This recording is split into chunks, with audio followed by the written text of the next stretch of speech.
कसं आहे मित्रांनो, सकाळ सकाळची जर थंडी घालवायची असली अंगातली, असं उठल्या उठल्या चुलीच्या पुढे जाऊन शेकायला बसायला लागते बघा. म्हणूनच बसलो होतो. ही तर मनीमेव आमची आहे, तुम्हाला तर माहिती आहे मित्रांनो. त्यामुळं उठल्यानंतर जरा मनीमेव सोबत मस्ती केली.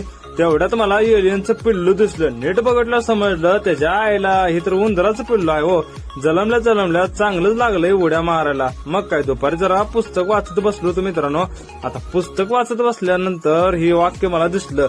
हे वाक्य वाचून एवढं मला हसवलं काय सांगू नका. तुम्ही पण नीट वाचा मित्रांनो. त्याच्यानंतर मी मम्मी आलो तो खाली गवत काढायला. तसं बघायला गेलं तर मी गवत काढायला खाली येणारच नव्हतो. चला म्हणलं तेवढंच आपल्याला एक पॉईंट तर भेटेल म्हणून मम्मी सोबत गवत काढायला आलो होतो. 5-6 दिवस झालं फ्लिपकार्टवरून एक पार्सल मागवलं होतं मित्रांनो. फायनली ते पोहोचलं. आता ह्या पार्सल मध्ये काय आहे ते नीट बघायचं असलं तर तुम्ही लास्ट पर्यंत व्हिडिओला बघा.